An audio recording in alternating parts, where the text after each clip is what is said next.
Warning, the following audio transmission is based on theory and is intended for entertainment purposes only. It's Doomsday and its affiliates will not be held liable for anything your dumbass does. Listener discretion is advised.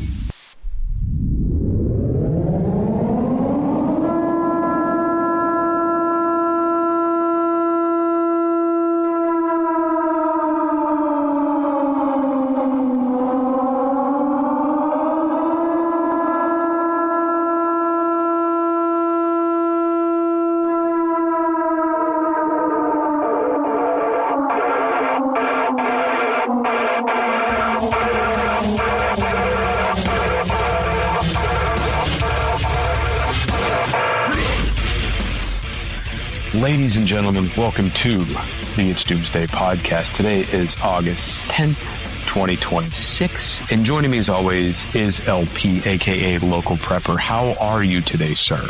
Better than you. Apparently you are. So, for those of you that don't know, I'm currently overseas in Greece right now, and we are recording via Starlink, about 5,000 miles apart from each other. So, it is so awesome to have the capability of doing this. Thank you, Elon. So just quick side note story before we really tear into this episode today. I received an email from Starlink sometime last year about getting a Starlink Mini for free. I had this on my radar already. I had to pay shipping on it. It was about $20 a month, and they shipped it to the house. I pay about a $5 a month standby fee. I could activate it anytime I want, turn it off anytime I want. It's been absolutely glorious. I brought it to Greece this year. It is proving to be invaluable. Moving on from that, if you haven't done so already, make sure to like, share, and subscribe to the show and shoot us an email. It's doomsdaypodcast@gmail.com. Subscribe to the socials at JesterDooms and at Local Prepper at everywhere, correct? Correct. Okay, so the topic of today's show. Here we go. I want to know your Doomsday dream team. So we're going to play Fantasy Apocalypse. Okay, and I want a half a dozen primo people you could pick. Any walk of life, any job category, who you would pick for your Doomsday squad and why. All right, so they're all female, about 5'9", a redhead, a blonde, a brunette.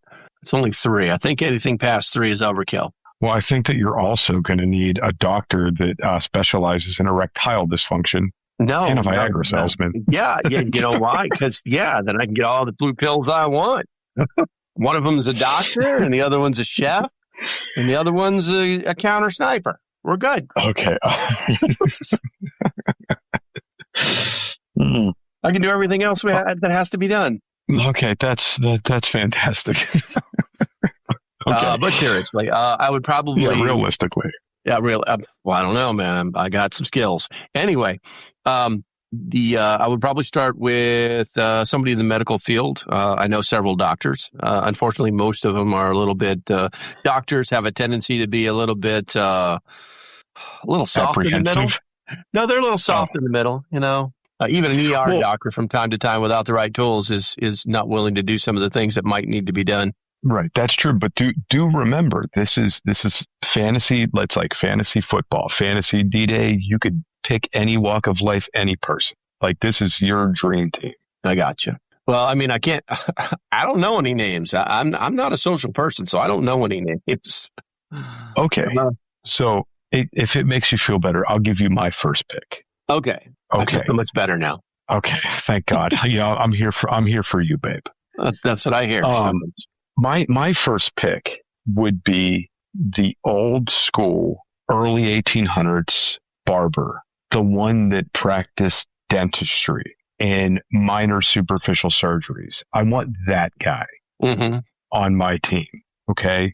Because the reality is we're all going to still need to get like some generalized maintenance in the apocalypse. These old school barbers, they practice general dentistry.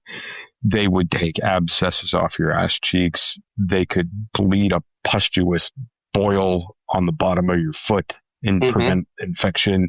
They can pull a rotten tooth that's giving you problems. Like these guys were kind of the go-to for overall ailments. They were your walk-in clinic back in the day, and they could do this with very crude tools and means, right? So this was before the technology we had today. So if I could bring one of those, late 1700s, early 1800s barbers back to this time and put them on my team, that would be my first go-to, is that well-rounded barber.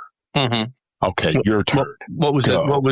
What's his name going to be? If I had to give him a name, Bob the Barber. Bob the Barber. I don't know. That's a little too easy. I think we'd want a more crazy name. Loquacious. I was going to say Igor, like Igor the Barber. He has to be a little bit creepy. Okay, so my next one, now that you got me thinking in the right direction here, my next one would be a 1950s, 1960s traditionally trained engineer. Because those guys could dream up some of the craziest shit that leave us asking one major question today in 2026. How did they do it without computers? Where are the flying cars? Well, yeah, that's a good one too, I guess. Yeah. Yeah. I mean, you can look and see some of the stuff that they were making for kitchens in the late 1950s and 1960s, that it's just complete. It's wow, this is freaking awesome. I wish they still made this. No, they don't make anything like it anymore. And that's why I would, because those guys can figure anything out, and without computers. Okay. So what Local Prepper is referring to, for our listeners out there, you're talking about the engineers of the nuclear age is what you're talking about. Yeah.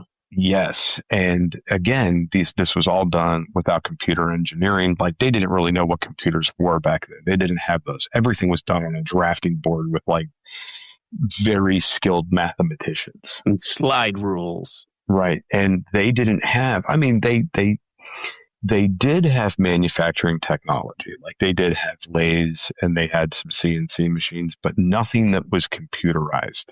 It took great skill to master that craft.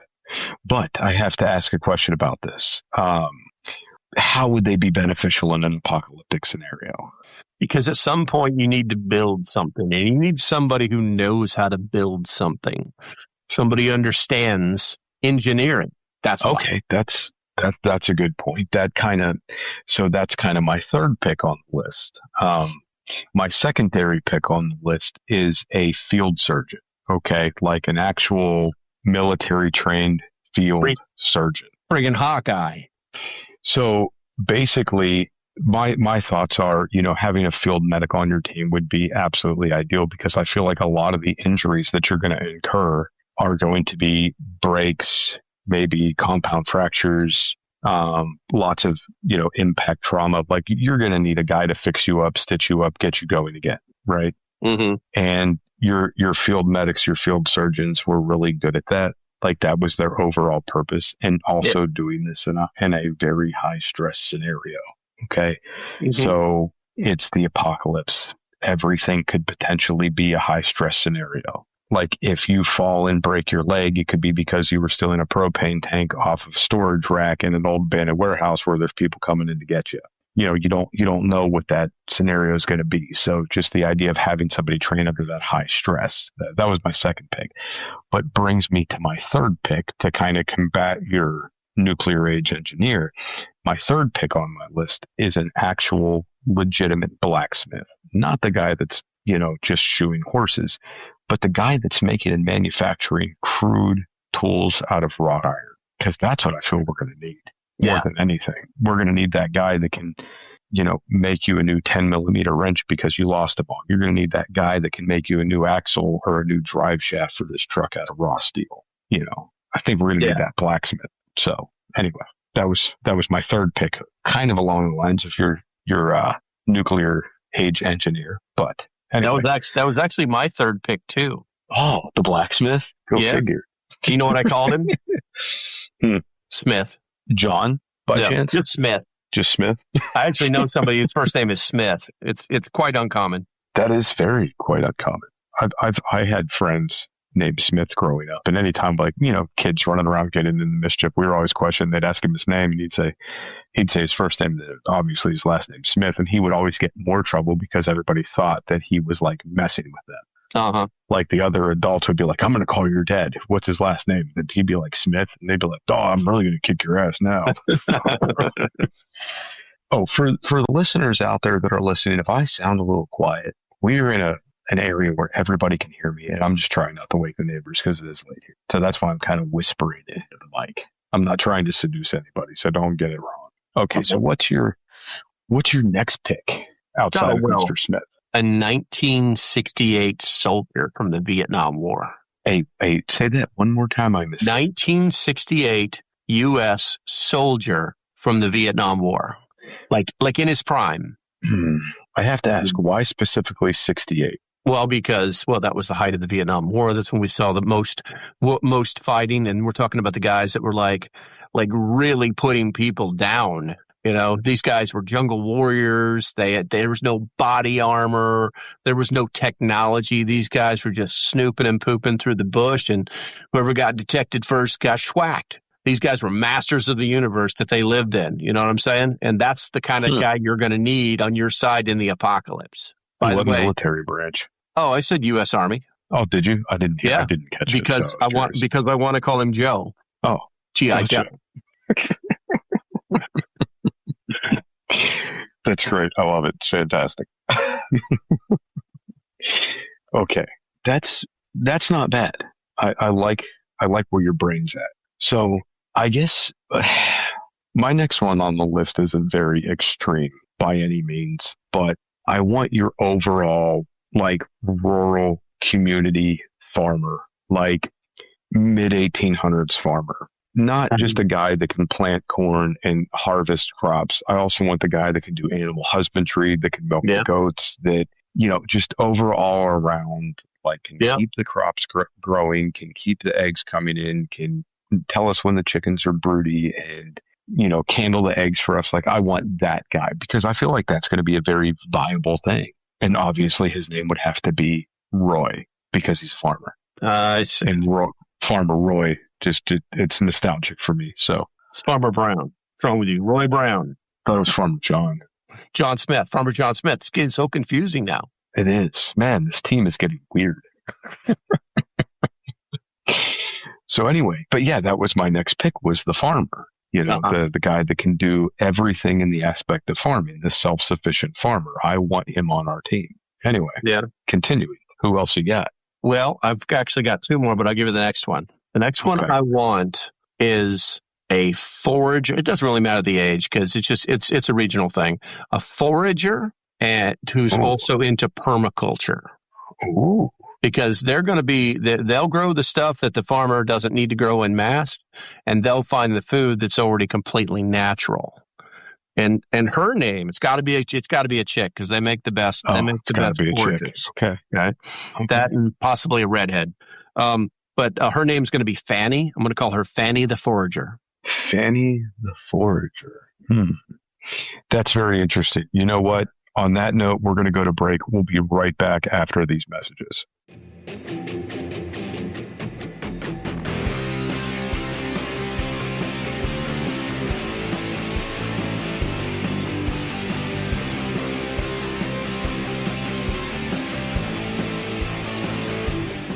Jester from It's Doomsday podcast and the Doom Daily Show here. Do you ever find yourself overloaded with way too much information?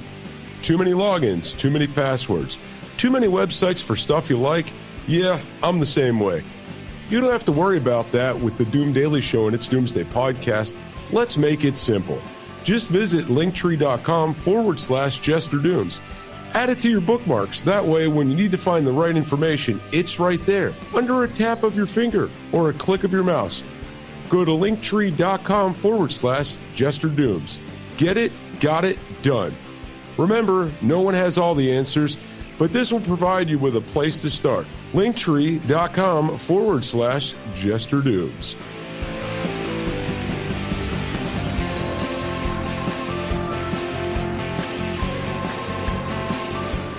And now, on with the conversation. And here's Jester. Ladies and gentlemen, welcome back to the It's Doomsday podcast. I'm your host, Jester Dooms. Joining me, as always, is LP. Welcome back to the show. What? Okay, so let's talk about Fanny the Forager. Okay, first off, hold on. I think what we need to do first off is tell our listeners exactly what permaculture is, because I don't think a lot of people understand what permaculture is. I know what it is, but Is our this a listeners test? may not. You know what? It could be, and it could be like test? it could be multiple. But what if it's not a test? What if the listeners are like, what if Dooms really doesn't know what it is, so he's asking LP? But I know what permaculture is. What's permaculture?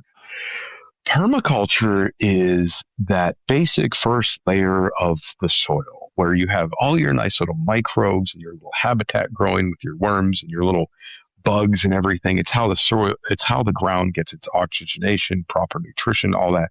You have to have a good permaculture to have an overall good crop. And this goes for regular gardening, foraging, everything. Permaculture. That's the best apt description I can give of it. Go ahead, tell everybody I'm wrong. Oh no, you're right. You're right. Permaculture can mean a lot of things. There's no real true definition to it, but the general ideas behind permaculture is that it's like it's going to make things more sensible. It's going to make things more sustainable by their placement. And it's going to be resilient. Plants that will either protect or basically protect other plants. Like you can plant one type of plant next to the other, so that it actually bugs don't like that plant, so it'll stay away from the other plant. It could be that. It's a very broad definition, but the goal of permaculture is it's permanent, and that these things they're going to come back year after year. You're not going to have to replant them. They're going to be giving back to the soil instead of taking away. There's this actual cycle of the ecosystem. So you're right, and I'm right. So now you all know what permaculture is. I can't wait to see the comments. You're wrong. You're wrong. You know nothing of permaculture, moron. Yeah, you fed. You fed.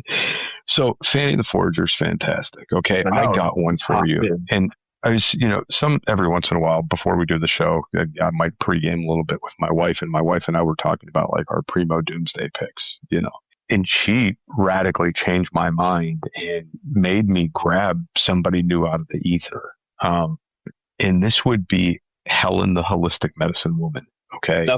So she brought up, she said, I would love to have like a traditional like medicine, but imagine having your holistic medicine woman that could act as a midwife and do all these things, right? Holistic medicine, and the woman that could take the olive oil and the garlic and the oregano and make you an antibiotic, the woman that could make the fire cider, that can actually put these herbs together and make these modern day holistic medicines, I think would be very beneficial to have in an apocalyptic situation, because we can grow new ingredients for medications. We cannot produce more petroleum byproduct medications in the apocalypse, right? Yeah.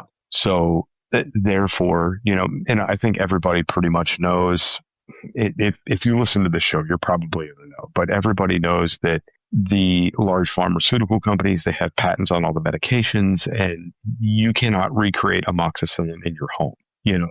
You cannot recreate Tylenol in your home. But most of us know, because we're preppers and we're in this space, that there is natural alternatives to these things, right? Yeah. So having your modern day medicine woman, on hand that could go and find, say, like milk thistle and turn it into a painkiller, essentially an aspirin or a morphine or whatever they turn it into, or they could take the ghost pipe and turn it into a painkiller, things like that. Like, that's who I want on my squad. That's who I want on my Doomsday squad. Helen, the holistic medicine woman. There you go. Very, very good. Who else you got? Well, I think I'd want to have. Everybody goes for all like these very specific niches. I want to have somebody who is like can do anything with everything. And I think I would get like a 1950s, 1960s cordon bleu trained French chef. Ooh. Yeah, because these people knew how to cook things that nobody knows how to cook now. Cooking with things that we don't cook with. You know, the huge percentage of Americans do not know how to properly prepare venison. It's I pretty know crazy. how to prepare. I can prepare venison. You've eaten my venison. Yeah, it's okay. And anyway, and I'm calling this one Julia because she is multi-purpose. You ever seen Julia Childs when she in her heyday? Thick, No, I was born in the 1900s, bro. She's just, you got to go check some pictures out. You know, she was like this very thick, stocky woman. She looked like she could pick up an average skinny jean wearing, latte drinking thing of what we call a man today and toss him 100 yards. She was like gorilla lady. So I could use her too. Someone breaks into her kitchen, tries to steal our mushrooms. Yeah, she's going to crush them. That's what I'm going to expect. Then she's going to take the mushrooms and she's going to make like a special sauce out of their bones. That's who Julia Childs is. She's going to make some bone broth. Bone broth. Okay. All right. So I have pondered on the idea of who to pick for the, food preparation, right? And I've thought about this a little bit, not heavily in detail, but my brain keeps going back to like one particular thing. I want the Conestoga wagon cook. Okay. Like that's what I want. This guy or girl, doesn't matter, with the Dutch oven in the wagon that we could bring a rack of meat to and they could turn it into a delicious stew that we could bring the wheat to, and they have the grinder in the wagon and can grind it into flour and make us some bread. I think I want that Conestoga wagon pioneer cook. Cookie. That camp chef. Cookie. Yes, Cookie. I want Cookie. We got to call him Cookie. And I really don't care. Man, woman, fat, skinny, don't care. As long as they can do the job, I don't give a rat's ass.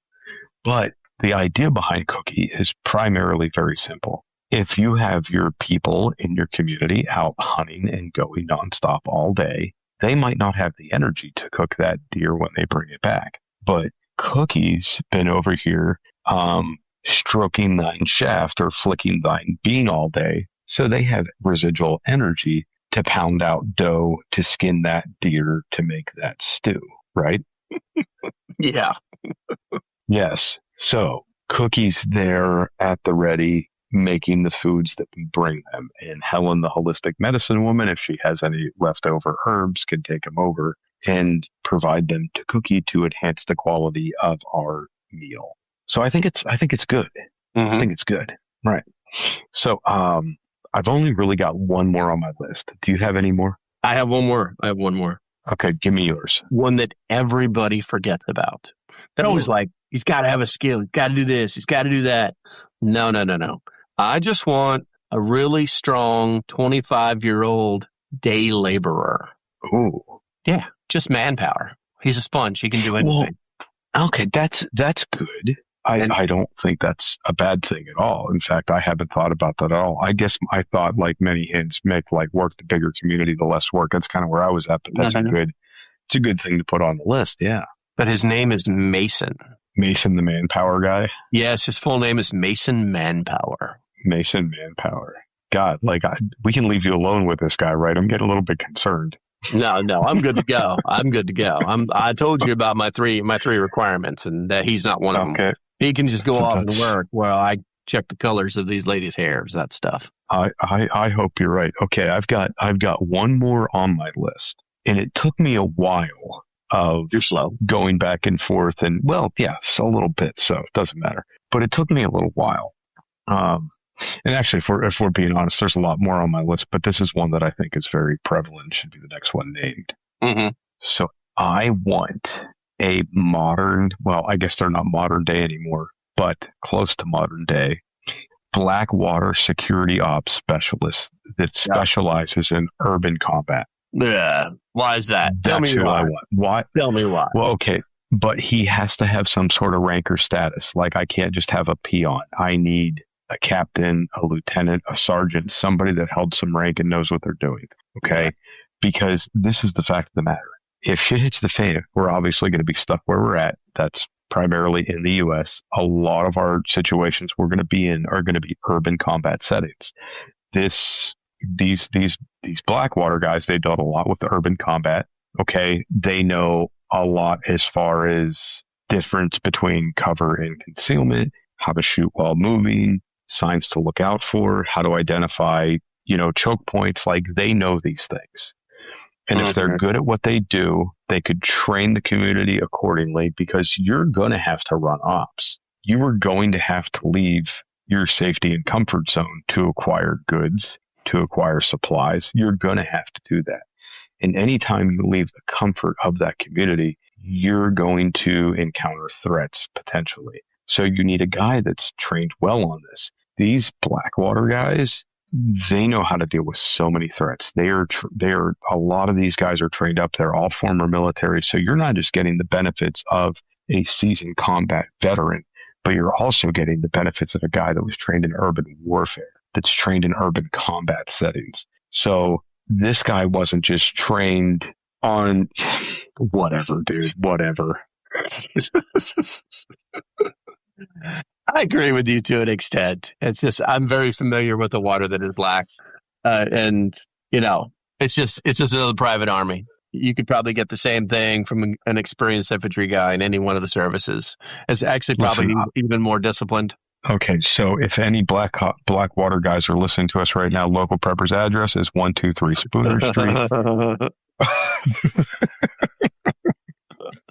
If they're any good at their job, they can find me without even thinking about it. So I'm really not that worried about it. That's a good point.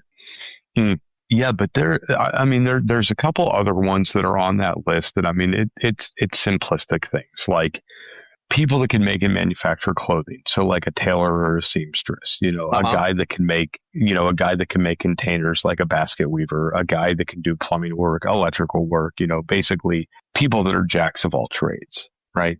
Mm-hmm. But the reality is, when you really think an apocalyptic scenario hits, you're going to figure out how to do certain things. We're human beings. We adapt and overcome. So for the listeners out there that are like listening to us, like, man, that's a good idea, and I'd like to have that guy, or that's a good idea, and I really want that guy. Do remember, we're human beings. Our number one skill set on this planet is we adapt to new situations all the time.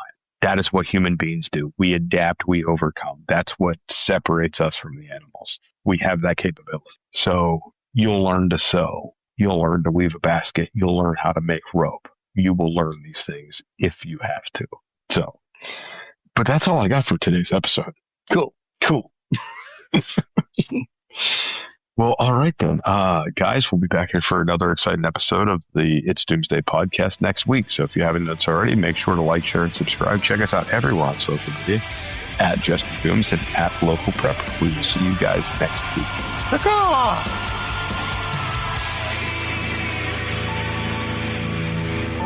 This is an emergency action message.